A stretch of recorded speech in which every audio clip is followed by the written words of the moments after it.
O texto é o mesmo de domingo passado, mas a mensagem é outra, porque eu vou enfatizar especialmente o que nós aprendemos no verso 7 desta leitura de Mateus capítulo 5, versos 1 a 10. Quando viu as multidões, Jesus subiu ao monte.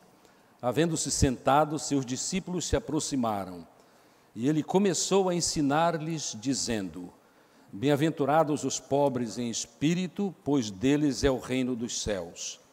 Bem-aventurados os que choram, pois serão consolados. Bem-aventurados os humildes, pois herdarão a terra. Bem-aventurados os que têm fome e sede de justiça, pois serão saciados. Bem-aventurados os misericordiosos, pois alcançarão misericórdia. Bem-aventurados os limpos de coração, pois verão a Deus. Bem-aventurados os pacificadores, pois serão chamados filhos de Deus.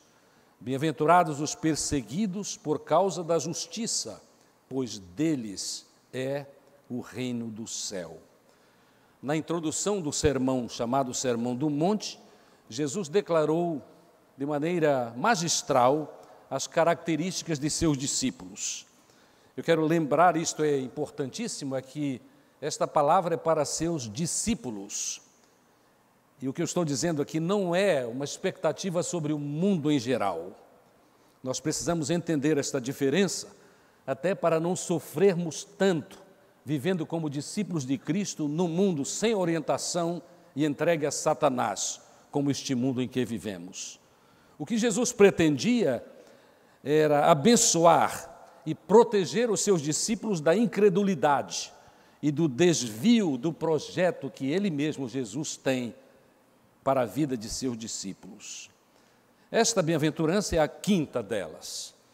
É importantíssimo, creio eu, para o bom entendimento, reconhecermos que nas 4 primeiras bem-aventuranças, de fato, Jesus está apresentando atitudes básicas dos discípulos, mas a começar pela quinta bem-aventurança, ele está trazendo à baila o que devem ser as nossas ações práticas na nossa vida. E o que precisamos perguntar logo de início é perguntar o que é, afinal, esta misericórdia. Sabemos que a palavra misericórdia e as derivadas é uma palavra comum na Bíblia. De fato, misericórdia é a compaixão que age para o bem dos outros. Não é só a compaixão, é a compaixão que age para o bem dos outros. Isto é a compaixão que entra em ação, é a compaixão que faz alguma coisa. Não recordo o nome do autor, mas eu li um livro há alguns meses atrás, talvez já um ano atrás, muito interessante, onde este escritor, cristão aparentemente muito estabelecido na sua fé, ele escreveu um livro que tem a ver com certeza a respeito de suas experiências. Eu imagino que talvez até no ministério pastoral. O título é este: Pelo amor de Deus, faça alguma coisa. Quem sabe era uma reação à realidade das nossas vidas e até nas nossas igrejas em nosso tempo, quando há uma busca de sensações as mais variadas. Durante a semana eu tirei um tempo para meditar ouvindo mensagens de alguns pregadores de qualidade elevadíssima nos Estados Unidos da América do Norte. E buscando este conhecimento e procurando passar por esta meditação e inspiração, eu vi muitos clipes na internet a respeito da busca das sensações nas igrejas do nosso tempo. Eram clipes a respeito das experiências em algumas igrejas nos Estados Unidos, mas que tem reflexo e é a mesma experiência de algumas igrejas no Brasil, como bem sabemos. Então é um tempo de busca de emoção, e nem sempre busca do cumprimento da vontade de Deus na vida do crente. No Velho Testamento, misericórdia é uma expressão prática da compaixão do próprio Senhor Deus, como revelada na aliança com o seu povo, o povo de Israel. E esta questão é tão importante conhecermos porque Deus é, sem dúvida alguma, um modelo para nós nesta questão da misericórdia. Em Lamentações, no capítulo 13, no verso 22, nós temos um texto que é muito querido de alguns irmãos, que quando estão conosco nos períodos de oração, gostam de recitar este texto, que tem tudo a ver com esta palavra e com este conceito, esta experiência de misericórdia. E aqui estamos lembrando a misericórdia de Deus, pois o texto diz assim: a bondade do Senhor é a razão de não sermos consumidos, as suas misericórdias não têm fim.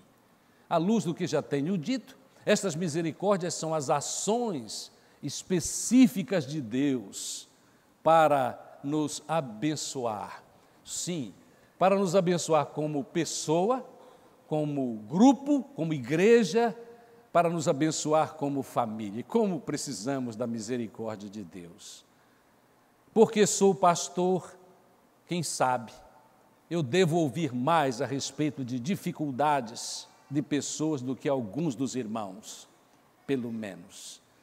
E toda vez que eu estou ouvindo uma dificuldade, e são dificuldades enormes, praticamente intransponíveis, sim, do ponto de vista humano, eu lembro a estes irmãos que relatam as suas dificuldades, a ação de Deus na vida de crentes, do meu conhecimento.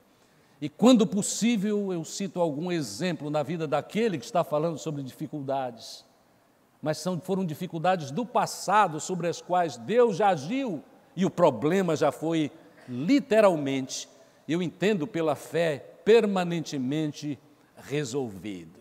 Deus é maravilhoso, Deus é misericordioso, Ele age em nosso favor.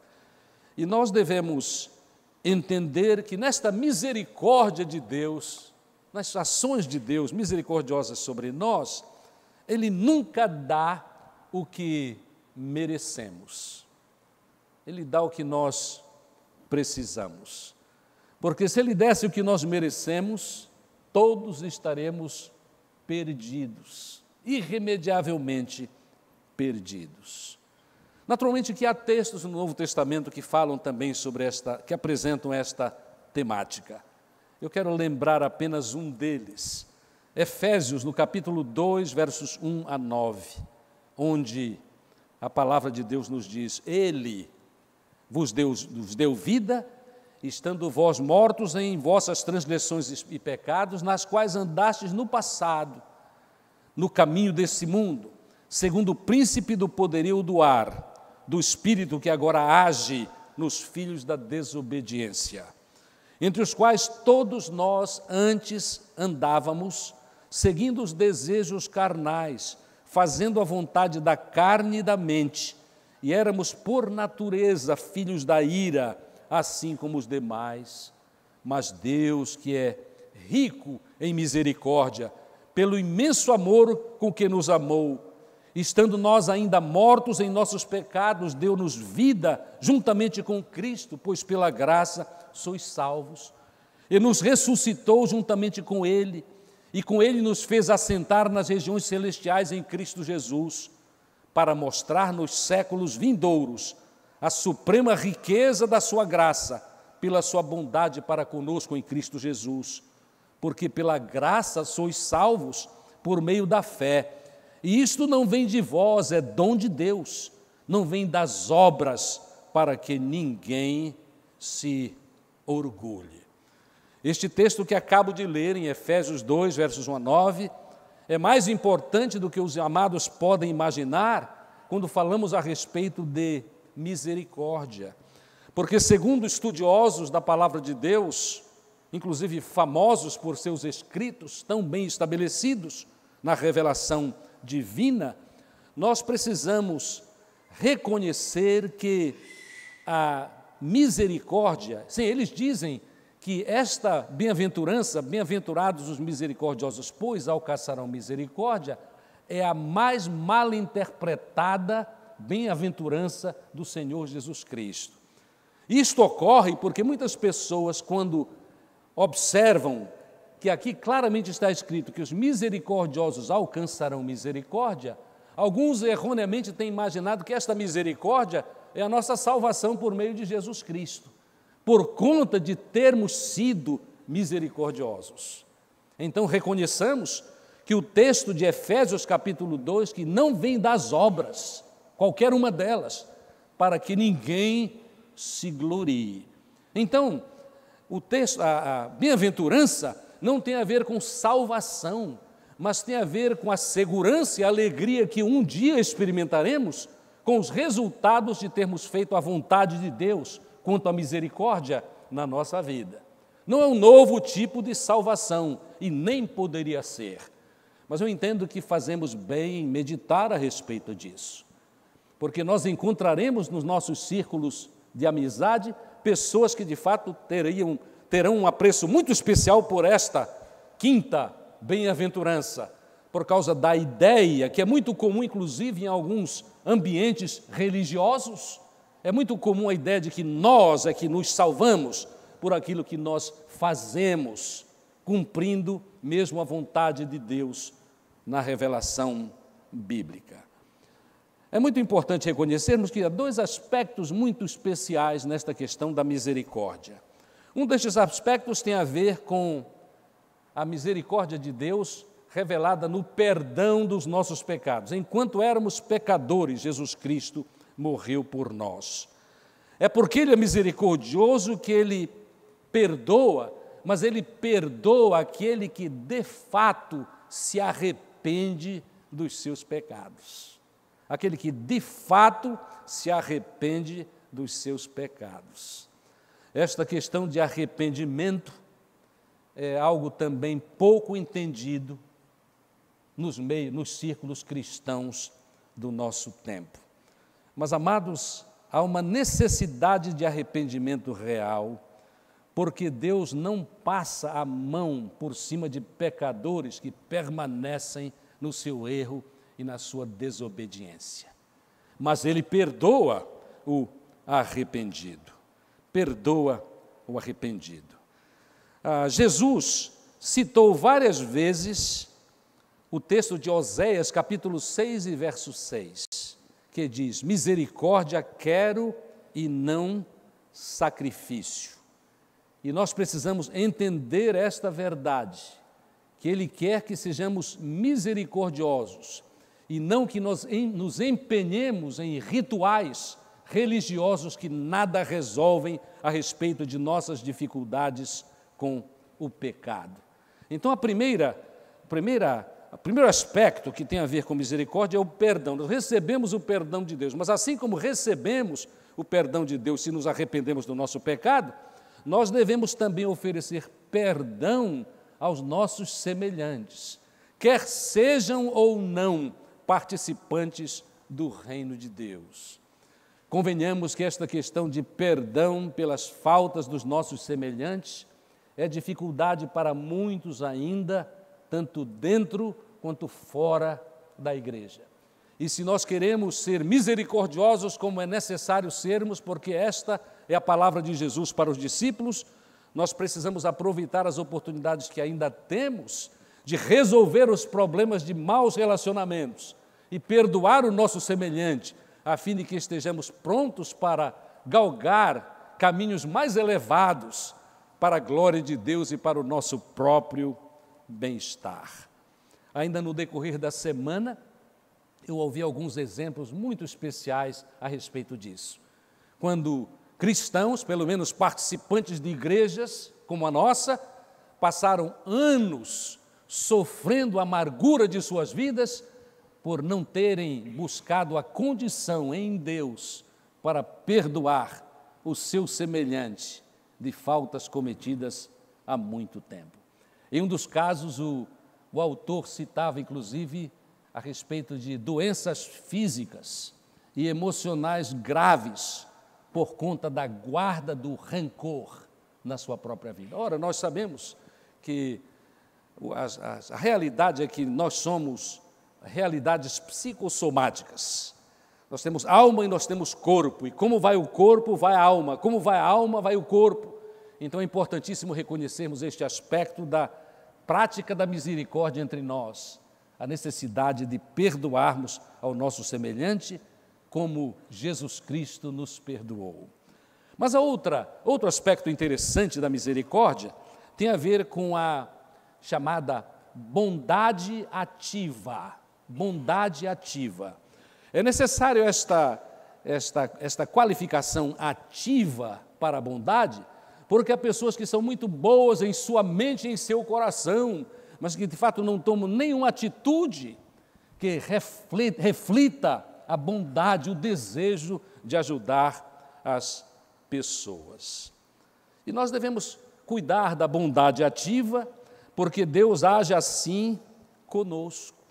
Então devemos, por causa do que Deus faz e por causa da força que o Espírito Santo de Deus nos dá, nós devemos também participar desta maravilhosa ação.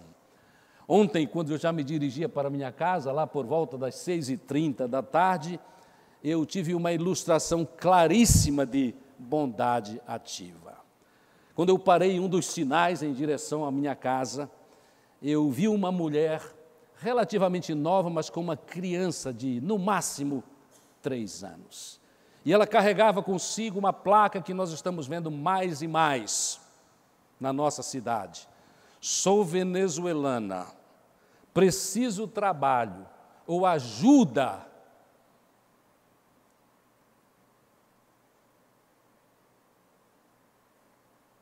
Ajuda para cuidar dos filhos.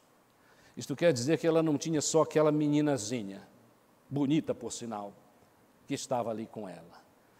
Amados, eu sei muito bem que nós vivemos num mundo mau e precisamos todo discernimento intelectual e espiritual para sabermos quem devemos ajudar. Mas bondade ativa exige de nós. Exige de nós. O sinal não abriu logo. E eu passei bom tempo observando aquela mulher, olhando os seus olhos e olhando aquela criança. E quando eu estou contemplando isto, porque de fato a situação não permitia que eu tomasse alguma ação. Do ponto de vista de trânsito e situação, era complicado fazer alguma coisa, apesar de eu ter sentido o desejo no coração, mas não pude implementar. Quando eu estou pensando assim, eu vi algo muito bonito. Do lado que estava destravado, veio um homem, saiu do seu carro e veio e entregou um valor altamente significativo, que com certeza não era o que nós chamamos de esmola, era ajuda, era ajuda. A mulher agradeceu e continuou no seu posto. Alegra o meu coração saber que em nossa igreja, alguns dos irmãos que eu posso contemplar hoje de manhã, que os irmãos têm esta, não apenas atitude, mas praticam também esta ação. Eu me refiro àqueles irmãos que em algum dia chegaram em suas casas e disseram para a sua esposa, ou a esposa disse para o esposo: olha, meu filho, nós já fizemos, por causa do que eu fiz hoje, já fizemos tudo o que de fato é possível fazermos quanto às nossas doações para os necessitados. Eu dou glória a Deus por isso, porque o que Deus quer, o que Jesus quer ensinar para os discípulos é que nós precisamos ter esta bondade ativa. E a bondade ativa não traz, eu quero reforçar, nenhum mérito para nós, porque é pela graça de Deus, o favor imerecido, que nós somos salvos. Ou então nós teríamos a tentação de nos gloriar, que é uma fraqueza humana que obviamente reconhecemos. Ah, meus amados, o que é misericórdia? Misericórdia é esta abençoada disposição, que é poderosa quando somos tocados por Deus, para sentirmos a necessidade do outro e reconhecermos em alguns momentos que é responsabilidade pessoal cuidar disso. Misericórdia, assim, é fazer o que Deus faz. E não faltam inspirações nas Escrituras a respeito deste assunto. Já deve fazer algum tempo que nós lemos em público um salmo, se me permitem, quase tedioso no seu refrão, mas o refrão é absolutamente necessário lembrarmos. É o Salmo 136, onde a palavra Chesed, que é misericórdia, foi traduzido por amor. Amor que dura para sempre. É aquele refrão que os irmãos devem relembrar quando eu começar a ler o Salmo, que não lerei na íntegra. Rendei graças ao Senhor, pois Ele é bom. O refrão, o seu amor dura para sempre. De fato, é o amor misericordioso, dura para sempre. Rendei graças ao Senhor dos senhores, pois o seu amor, a sua misericórdia dura para sempre. E ele vai contando a história do povo de Israel. Como bem podemos, sem dúvida, se meditarmos sobre isso, contar a história da nossa vida como servos de Jesus Cristo e dizer isto no nosso íntimo, mas que tem grandes efeitos para a continuação desta bondade ativa. O amor de Deus, a misericórdia de Deus perdura para sempre, para sempre. Amados, há textos muito bonitos e muito inspiradores sobre isso também no Novo Testamento. A carta a Tito não é muito lida, mas no capítulo 3, versos 4 a 6, está escrito assim: mas quando apareceu a bondade de nosso Deus, nosso Salvador e seu amor para com os homens, não por méritos de atos de justiça que houvéssemos praticado, mas segundo a sua misericórdia, Ele nos salvou mediante o lavar da regeneração e da renovação realizadas pelo Espírito Santo, que Ele derramou amplamente sobre nós, por Jesus Cristo, o nosso Salvador. Eu estou voltando a esta questão por causa do erro de, às vezes, pensarmos de que a nossa misericórdia nos garante vida eterna, garante salvação. Não garante, mas é um dever, é cumprir a vontade de Deus, ser misericordiosos. A nossa misericórdia deve nos ajudar a abandonar um problema grave para todo ser humano, especialmente numa sociedade consumista. Porque o pecado da cobiça é comum entre nós, seres humanos. É um grande avanço espiritual quando finalmente nós reconhecemos que tudo o que somos, e especialmente tudo o que temos, tem a ver com algo que Deus nos deu para que nós administrássemos estas riquezas de acordo com a vontade de Deus. Um grande pregador norte-americano, no sentido de claro nas suas mensagens, é Adrian Rogers, um norte-americano já muito maduro, mas cada vez melhor no seu anúncio da palavra de Deus. E ele, em uma de suas mensagens, classificou os homens em geral de 3 tipos. Em primeiro lugar, aqueles que dizem assim: o que é meu, e não darei nada para qualquer pessoa. Eu estava numa oficina, cuidando de dificuldades em um dos carros, e eu ouvi esta história de um auxiliar lá do serviço mecânico. Ele comentava a respeito de um carro de beleza fora do comum, que estava ali na oficina, e ele olhou para mim, ele sabe que eu sou pastor, ele disse: pastor, o dono deste carro é um dos homens mais ricos de Manaus, é gente do conhecimento dele. Mas uma coisa me surpreende nele, é que ele, já estive com ele muitas vezes, ele nunca dá nada a ninguém. Eu fiz um comentário rápido com ele, eu só disse assim: provavelmente esta é a razão porque ele é rico. Pelo que valer, eu estou dizendo isso para os irmãos. Graças a Deus que eu conheço muitos ricos, muito ricos, que de fato já entenderam que são administradores das riquezas dadas por Deus. Então, o primeiro é este: o que é meu e eu não dou nada para ninguém. O segundo, o primeiro, o que eu tenho é meu. O segundo, o que é meu, muito parecido.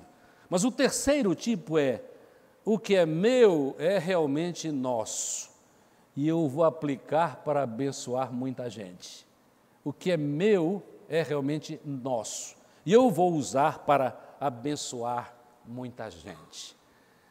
Eu sei uma história que vou repetir para os irmãos, porque para mim é uma das mais inspiradoras.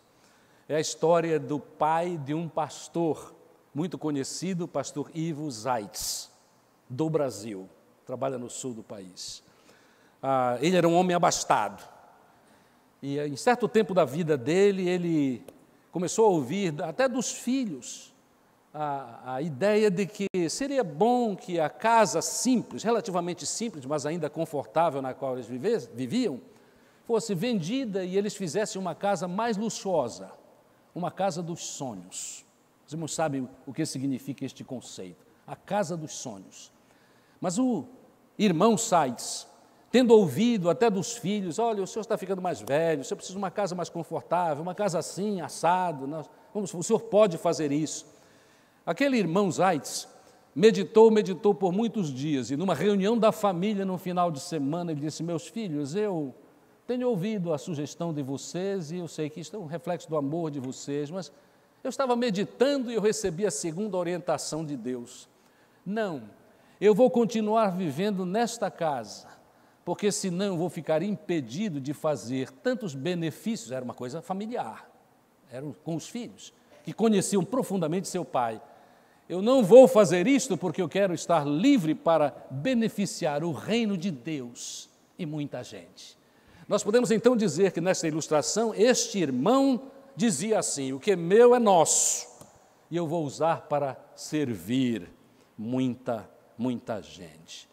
A meditação, a misericórdia, a prática, que é a prática de fazer o bem, tem esta promessa, não é?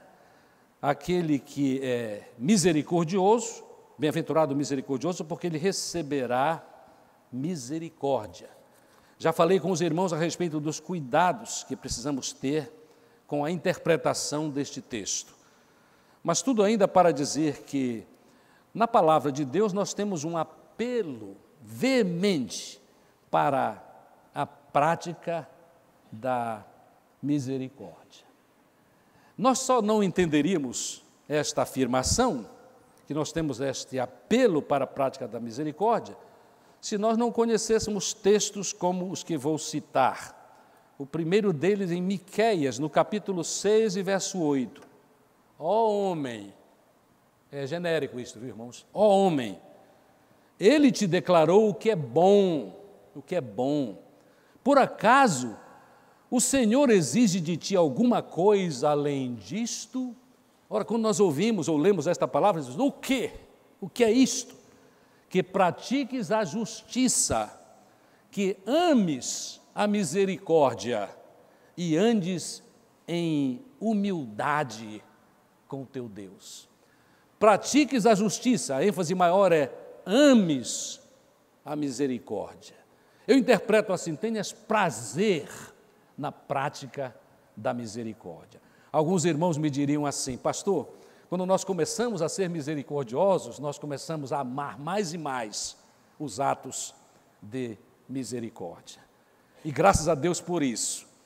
Eu conheço muitos crentes que, de fato, a característica deles é fazer o bem, agir. Eles, de fato, quando começam a orar sobre algum assunto, eles decidem lá a certa altura, porque recebem a orientação de Deus, eles se desdobram para fazer aquilo sobre o que estavam orando. Aliás, este é um dos efeitos maravilhosos de fato, nos voltarmos para Deus, pedindo orientação para as nossas vidas. Então, a primeira coisa é que precisamos amar a misericórdia, Nós precisamos, mais uma ênfase, praticar a misericórdia. Zacarias, capítulo 7 e verso 9, que diz: assim falou o Senhor dos exércitos, poder dos exércitos, praticai a justiça verdadeira, mostrai a bondade e a compaixão, cada um para com o seu irmão. Mostrar. será mostrado quando nós agimos, quando nós fazemos alguma coisa por Ele.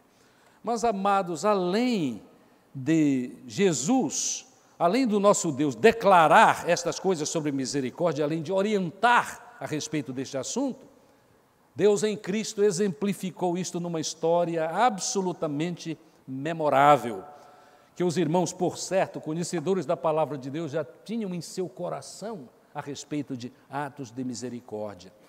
A certa altura do ministério de Jesus, ele recebeu um certo doutor da lei, um homem profundamente religioso, líder entre os religiosos da sua época. E ele, querendo colocar Jesus à prova, disse assim para Jesus: Mestre, o que é que eu devo fazer para herdar a vida eterna? E Jesus perguntou: o que é que está escrito na lei? Jesus gostava de perguntar. Toda vez que eu chego a textos assim, eu penso naquele provérbio que diz assim: perguntar não ofende. Porque às vezes ofende, não é, irmãos? Porque expõe. E Jesus, não para ofender, mas para expor, em referência à necessidade de quem perguntava alguma coisa, ele gosta de perguntar: o que é que está na lei? Como é que tu lês a lei é de Moisés? E ele sabia. Aquele religioso respondeu assim: amarás o Senhor teu Deus de todo o teu coração, com toda a tua alma, com todas as tuas forças e com todo o entendimento, e o próximo como a ti mesmo. E Jesus disse assim: respondeste bem, faze isto e viverás. Ele, porém, querendo justificar-se, ainda perguntou a Jesus: e quem é o meu próximo? Quem é o meu próximo? E Jesus respondeu: um homem descia de Jerusalém para Jericó e caiu na mão dos assaltantes, que o roubaram e depois de espancá-lo foram embora, deixando-o quase morto. Por acaso um sacerdote descia pelo mesmo caminho e, vendo-o, passou de longe. De igual modo também um levita chegou àquele lugar e, quando o viu, passou de longe. Mas um samaritano que ia de viagem, tinha um projeto da sua vida, ia de viagem, aproximou-se e, vendo-o, encheu-se de compaixão. Compaixão e misericórdia geralmente andam juntos. Compaixão antecede a misericórdia. E chegou perto dele, enfaixou suas feridas, aplicando-lhes azeite e vinho, e pondo-o sobre a própria montaria, levou-o para uma hospedaria e cuidou dele. No dia seguinte, pegou 2 denários, seria o dinheiro que era comumente pago para uma pessoa por sua diária, cada dia 1 denário. Pegou 2 denários, entregou-os ao hospedeiro e disse: cuida dele. Quando eu voltar, te pagarei tudo o que gastares a mais. Qual desses 3 te parece ter sido o próximo do que caiu na mão dos assaltantes? O doutor da lei respondeu: aquele que teve misericórdia dele. E então Jesus acrescentou: vai e faze o mesmo. Amados, verso 31 diz que o primeiro passou e viu, mas foi adiante. Verso 32, o levita fez a mesma coisa que o sacerdote viu e passou de longe. O samaritano viu, se aproximou, sentiu compaixão, eu traduzo, sentiu a dor do sofredor. E não apenas o curou, mas o acompanhou, responsabilizou-se por ele até o fim. E a mensagem é particularmente preciosa para nós reconhecermos a nossa necessidade pessoal, a nossa necessidade como igreja de também fazermos assim, de sermos misericordiosos. Tudo porque, amados, isto é a vontade de Deus, é a vontade de Jesus para os seus discípulos. E nós dizemos, Deus queira que sejamos mesmo discípulos de Jesus Cristo. Devemos ser misericordiosos até porque vivemos em meio a um mar de necessidades humanas. E podemos dizer, à luz do que temos visto recentemente nesta cidade, é um mar de necessidades que continua a crescer exponencialmente. Ora, nós devemos reconhecer que Jesus também vivia cercado de necessidades. Quando nós começamos a ler e buscando no Novo Testamento, especialmente no Evangelho de Marcos, as necessidades que eram trazidas a Jesus para que ele fizesse alguma coisa, isto é, para que ele fosse misericordioso, nós temos no capítulo 9, verso 27, aqueles 2 cegos que chegaram com suas necessidades, porque não viam, eram cegos, e Jesus os curou. No capítulo 15, verso 22, eu quero ressaltar que a mulher cananeia chegou, ela tinha uma filha endemoninhada, e quando ela apelou a respeito da obra de Jesus, da ação de Jesus para livrar aquela menina da tragédia de ser uma menina endemoninhada, ela foi curada por Jesus. Em Mateus 20, não aqueles cegos do capítulo 9, mas no capítulo 20, versos 29 a 34, 2 cegos novamente se encontram com Jesus. Em cada uma destas situações, o que Jesus fez foi simplesmente aquilo que foi feito pelo samaritano. Ele viu, ou ele ouviu, ele parou, ele procurou saber qual a necessidade, e ele agiu com misericórdia. Graças a Deus que nós temos não apenas as oportunidades de estar assim cercados de necessidades variadas, mas graças a Deus que Ele mesmo me dá os meios para suprirmos muitas delas, para a honra e glória do nosso Deus. Eu desejo que, ainda hoje, em algumas oportunidades, os irmãos pensem e meditem sobre este texto tão pequeno, mas tão rico de aplicações para a nossa vida, especialmente a vida daqueles de nós que queremos ser cada vez melhores discípulos de Jesus Cristo. Bem-aventurados os misericordiosos, pois alcançarão misericórdia. Esta misericórdia, amados, que não é salvação, é aquele momento precioso e que não como ameaça, mas como realidade, chegará brevemente para todos nós que somos de Jesus, quando estivermos na presença dEle, quando por causa da misericórdia de Deus por nós, Ele dirá assim: bem está, servo bom e fiel. Sobre o pouco foste fiel, usando os teus recursos, que são poucos, sobre o muito te colocarei, entra no gozo do teu Senhor. Que Deus nos abençoe e nós aproveitemos bem as oportunidades de servir ao nosso semelhante sofredor. Amém. Amém.